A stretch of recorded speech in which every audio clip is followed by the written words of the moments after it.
What's up, guys? Darkside Spencer here. Today I'm doing a movie review on the movie Joker. This movie, man oh man, the movie that has blown away every freaking critic that has seen the film. I haven't seen a movie get so many good reviews in so long. It is one of those movies that has blown people away. So, let me tell you a little bit of backstory. So basically, I was actually a person in the camp of these guys who made the film. If you don't know, the director is the person behind The Hangover, and I really think that he wasn't qualified for this film. So I really was just thinking, oh man, let's see what kind of train wreck this is going to be. But then all of a sudden I saw the first trailer. And it was in like I think it was like in It Chapter 2, I saw the trailer for this film, and whoa. So, I was in the camp of this film. I saw the first trailer, and I was immediately intrigued by what I saw. And let me tell you, this movie, I was ready for it to come out, and, you know, at work, a lot of people weren't really excited for this movie, and I was surprised. I was like, the movie looks okay, like, let's fucking go see it. What's everyone's problem? And then, I became a Batman and Joker fan, with Heath Ledger as the Joker, and now I see why everyone's like, I don't know, this one may not blow it out of the park. And since the last guy, Jared Leto, wasn't that good, people were a little bit antsy. They were biting their nails a little bit. And for me, I'd say Joe Kwan, but I know it's I don't even know how people say it, but I just say Joaquin Phoenix. That's how I pronounce it. Some people call him Joaquin, but for me, Phoenix in this role was odd. And that's really all I gotta say about that. With the director choice and the writers and the actor, I thought it was a weird choice. So I decided to go in with an open mind and sort of have a little bit of hype. Just a little bit of hype. And I was going into the theater with an open mind to see a different interpretation of the Joker. And as I was sitting in the theater, a couple of my buddies knew I was going to go see the movie, and they said, go in with an open mind, because this is a different type of movie. This is more of a character study of the film, or of this character that everyone, loves. So I decided to go in with an open mind. And this is where my review starts. Starting off with my positives, what I liked about the film, I really enjoyed the directing of the film and the cinematography. And the way the director decides to choose his shots, and the way the film is portrayed in terms of the actors and like the themes that it explores. So I really enjoyed the way the director saw the strengths and weaknesses of this idea. And I'm glad that he didn't go too overboard with the theme of mental illness. But we'll get back to that in the negatives, but I really enjoyed this take of this character, so I really enjoyed that aspect. And then the biggest thing that you guys are going to walk out talking about is Joaquin, or Joaquin, I don't even know how to say his name, but Joaquin Phoenix's performance as Joker. He, to me, is the second best Joker. For me, I've always enjoyed Mark Hamill as the Joker. I always thought he was incredible. Nicholson's okay. I like his portrayal. Ledger, I'm sorry, but that's like God tier. But he's not my favorite. I know, unpopular opinion, I really enjoyed Heath Ledger's Joker. However, I always like Hamill's take of the Joker. It always fit the comic book adaptation style that I kind of was always in my head thinking that it was going to be. And Hamill blew it out of the park for me. And the thing about the Joker portrayals is that each person kind of does their own thing with it. So it's sort of just like, you know, how do I explain this? Pretty much each person has something that they include into their portrayal that makes their portrayal theirs of the Joker. It makes them the Joker, basically is what I'm trying to say. And you will have a reason why Phoenix is the Joker in this movie. Because it's very different and it's very unique, especially with his mental illness that he has to endure during this film. I really liked that aspect of the movie, that they included mental illness, especially someone who they're sort of, a lot of people would say it's a gimmick, but it's sort of my little signature, is mental illness. Almost every single thing that I've ever made has a mental illness attached to it. And the thing about my videos and my movies and everything versus this movie is that I think they go a little bit too far with it. However, I like seeing directors take on these themes that everyone's sort of scared to talk about. So I really enjoyed that in this film. And past that, Robert De Niro has fucking, what is his name, Franklin Murray or something like that? All I know is his last name is Murray. Murray. I really enjoyed De Niro's performance in this film. He was actually one of the only people where it's sort of like the average American or the average person, from the outside looking in, their way of, I guess, interpreting Arthur Fleck. Not everyone, and they portray an average person, like, literally almost everybody would see, Arthur Fleck and be like, this motherfucker, you know what I mean? And I really like that portrayal and that sort of realistic aspect is that we would all think that we would all be good people to someone like Arthur Fleck. At least we would hope that we would be. But in reality, we're all a bunch of assholes. So I really enjoyed that aspect that Murray, he had his own set of problems that you never see in the movie. However, the film kind of acknowledges that he's actually a separate person by himself. And he sort of had this human aspect of him where he wanted Fleck to pursue his dream and be a good person in society. However, you do realize that sometimes, ratings are higher than, need to be higher than they should, and you see an opportunity to capitalize on something that is kind of funny, something that's odd, and, you decide to take it up, and the end of the movie shows that in its entirety, that sometimes we make mistakes and sometimes it's a mistake that costs us. So, I really think that the film it was very real. I really enjoyed the themes that they portrayed in this film, and that they didn't try to, that's what I'm looking for, they didn't try to hold back, and it was just an interesting experience. It's a cinematic experience. That's all I'm going to say about, in the positives, really, is that this film is damn good at subtle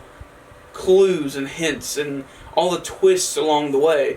And to go into my next point, I really enjoyed the score of this movie. It's nothing that you're going to be, like, downloading or buying or anything like that, but I really enjoyed the sort of horror / drama thriller style score that they went with.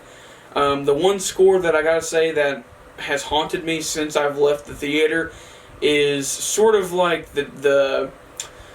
it's sort of like it's like clapping. It's like in the theater at the end with Murray whenever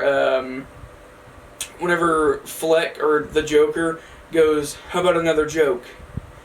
Right when that score starts picking up, that had me fucking insane. Like, that's probably my favorite point in the whole movie. And I really enjoyed the score because it just adds just that subtle... It just pushes the film forward in a small way. And it's something that I try to employ myself, is that the score isn't everything. Like, some scenes, they sort of rely on the score to build that that tension. That scene with Murray and Fleck at the end, it was like, and this is actually a perfect analogy. Let me get through this point and I'll tell you why it's a perfect analogy. Once you see Fleck sort of the way he basically builds up to this point where he's about to commit suicide on stage, and he says to Murray, like, how about another joke? And you know from an earlier scene, that is, whenever he says, how about another joke, or how about a joke, that's when you know that this is the moment where shit is about to get real. And it doesn't rely on the score to tell you that. Now, let's flash forward a little bit and why this is a perfect analogy. In the scene with him getting out of the car, or getting out of the police car, he's being carried and all that stuff, and he gets up and starts dancing, and he sort of does the blood smile. For me, that is a scene that basically relies on the score. If that scene was dead quiet, it would have been a boring-ass scene. We would have still been horrified, but for me, it was still a boring-ass scene if the score just didn't lift it up and kind of carry the load just a little bit. So that's sort of what I'm trying to say there. Hopefully you guys agree with me on that. If you guys don't, it's fine, but just let me know if you guys don't or do disagree with that point. But for me, this film, it doesn't rely on its score. It relies on its character development, story, and plot. That it's one of those films that it is sort of a cinematic masterpiece, and I really enjoyed that aspect of the film. However, I got a mixed aspect here, and these are rare as shit. I don't ever do a rare aspect or a rare mixed aspect of any movie, but I feel that Arthur's laugh in this film, they do it so damn much to the point where you're getting tired of hearing it. Within the first 3 times he does it, you're done, because it's like there's so many scenes where he's literally just like laughing hysterically, and you know why he's doing it, and it sort of hurts him to do it because he knows that it's making everything awkward, it's putting him in a bad spot. But the film basically lingers on that mental illness stuff, that mental illness theme for too long, and you kind of get tired of it, and you start to see why people have an issue with mental illness in a way. And I know that's a bold statement, but once you linger on something, like, it's sort of like if you have, let's just say I had autism, and every single video that I put out is basically me just sitting here quiet. And I know that's sort of like this, that's probably not the right way to do it because my brother has autism. That's not the right analogy, but like some autistic people, they choose to not speak because they don't know how to be social. And I know that's sort of bold to say this like this, but hear me out. It's like me uploading a video every single day and I'm just sitting here being quiet the whole time. And you're like, alright, well, where's the fucking substance here? When is this going to be good? When is this going to give us some sort of message why this is in the film or in your video, whatever the fuck? You sort of, it makes the audience kind of sick and tired of seeing the same thing over and over again. You never want to repeat the same thing because we've already seen that. Now, if you would have put it where the laugh is just short, just, you know, sort of like, you know, something small and quick and to the point, every once in a while, then you can use that as, especially in the scene with the train where it's just short and to the quick, you still get across that basically people are thinking that he's doing this on purpose, but he's actually not. But I see why they did it in some scenes where he couldn't stop laughing and it caused a problem, especially with that train scene where they fucking bitch slap him because he can't stop laughing, or with Thomas Wayne, where he basically starts uncontrollably laughing and he's punched in the face. I understand why they had to do it in some of those scenes, but I feel that they could have just, you know, they could have built those scenes up to where he couldn't stop laughing instead of doing it every 5 minutes. It sort of got annoying for me, and my buddy Sean Talent, who's helping me do He's Coming, which at the end of this video, hopefully I'll get to talk a little bit about that. He had the same problem I did. The laugh gets sort of annoying, so I feel that they should have just scaled it back just a little bit.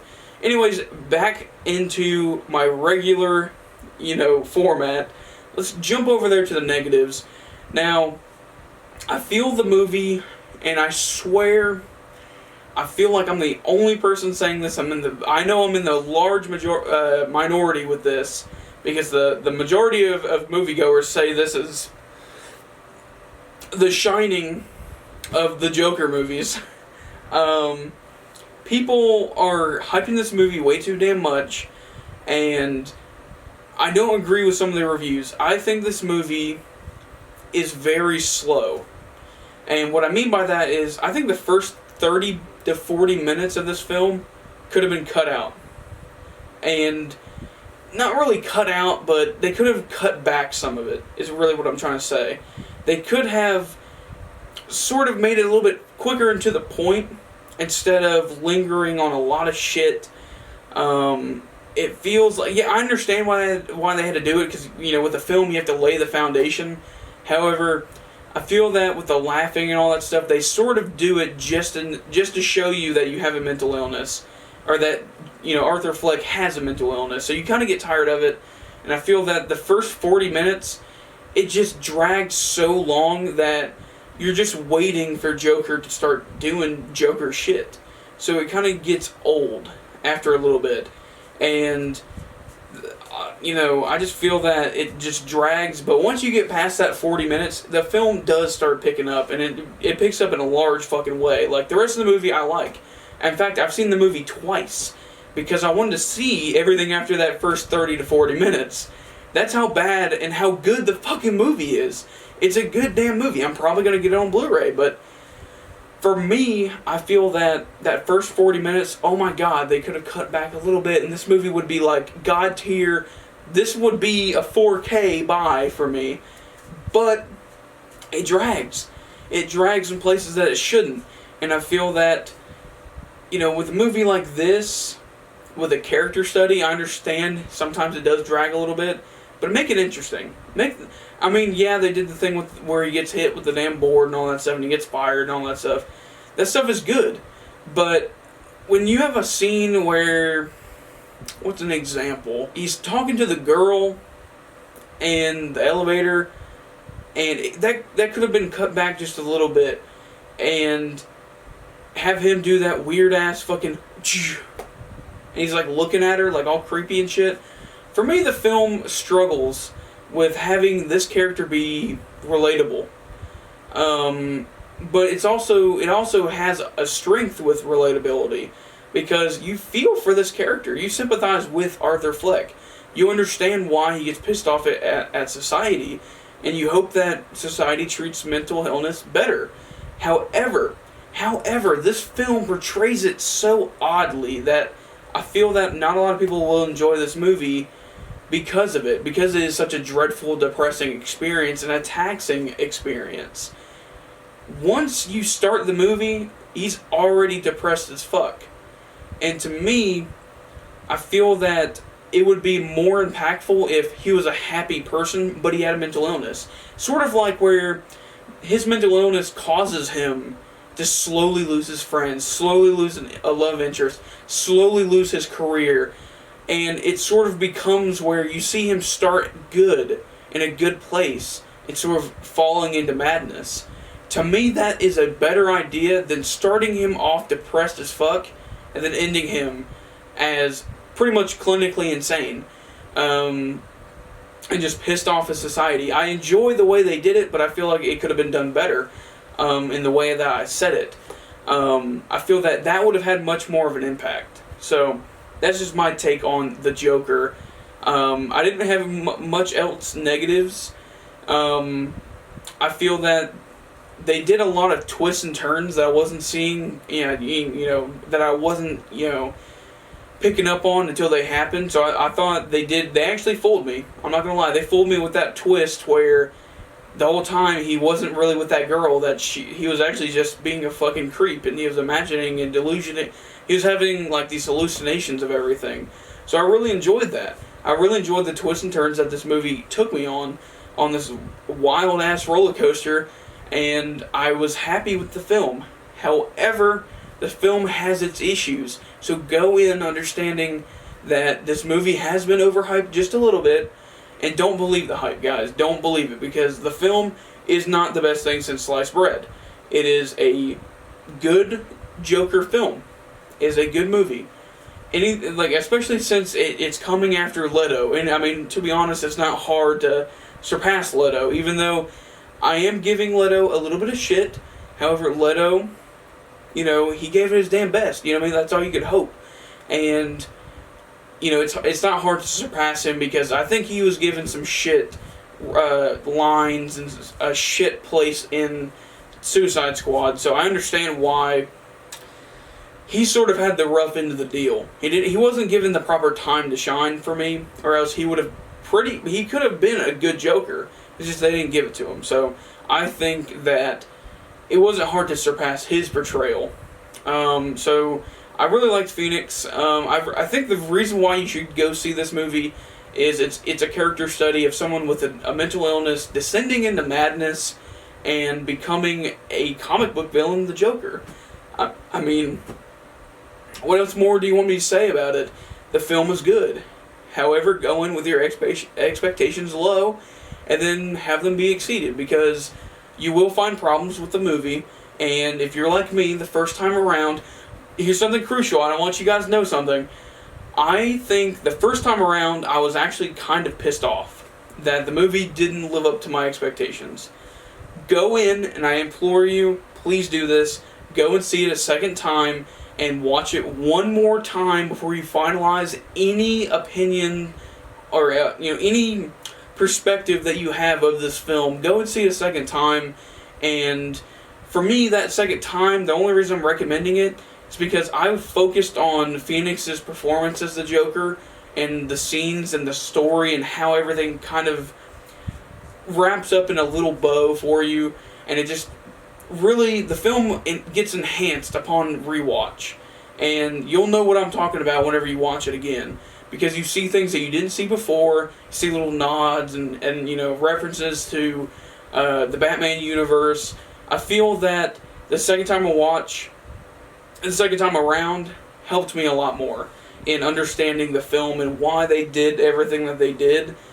And that's why I think I'm giving this movie a 7 out of 10. I really enjoyed this film. And like I said, I'm going to buy it on Blu-ray. I think it is worthy to buy and go out and watch in theaters. I think it is both. It is a damn good movie, and I recommend it to everyone who enjoys a standalone film of the Joker, a character study of the Joker in an R-rated environment or format, whatever you want to call it, and you should go and see it, because I think R-rated comic book films are awesome. Logan was badass. Alright? Logan was badass. This movie, I fucking enjoyed it. I'm sorry. What else do you want me to say? Go out and see Joker right now, and that is going to conclude my movie review, my spoiler review of Joker. Go out and watch and buy Joker.